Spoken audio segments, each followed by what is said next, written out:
Αγαπητοί φίλοι, αγαπητέ φίλε, για να έχεις φτάσει στο σημείο τώρα να βλέπεις αυτό το βίντεο, σημαίνει ότι κάτι βαθιά μέσα σου σε ανησυχεί.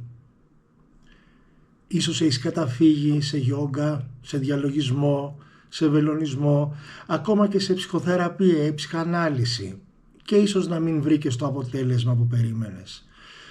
Πριν σε παροτρύνω να κλείσουμε ένα ραντεβού για μια συνάντηση, μια δωρεάν 30 λεπτή συνάντηση μέσω διαδικτύου, θα ήθελα να σου εξηγήσω λίγο τι είναι η ηχοθεραπεία, πώς μπορεί να σε βοηθήσει και φυσικά αν κρίνεις ότι μπορεί να σε βοηθήσει, τότε θα χαρώ να μιλήσουμε από κοντά.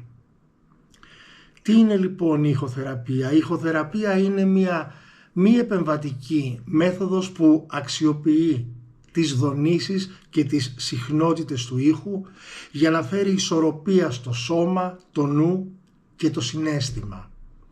Μέσα από αρχαίγονους ήχους, φωνητικούς τόνους και φυσικές συχνότητες ενεργοποιείται μια βαθιά χαλάρωση και επανεκκίνηση του νευρικού συστήματος.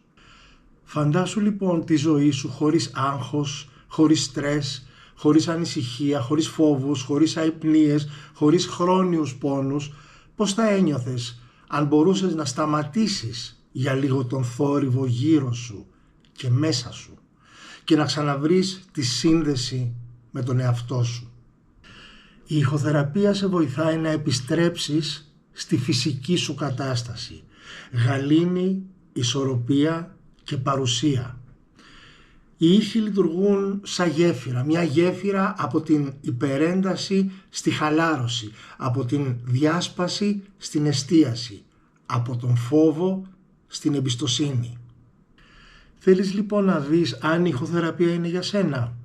Σε προσκαλώ σε μια δωρεάν online συνάντηση 30 λεπτών για να γνωριστούμε και να ανακαλύψουμε μαζί αν και πώς αυτή η προσέγγιση μπορεί να σε βοηθήσει. Κλείσε το ραντεβού σου τώρα.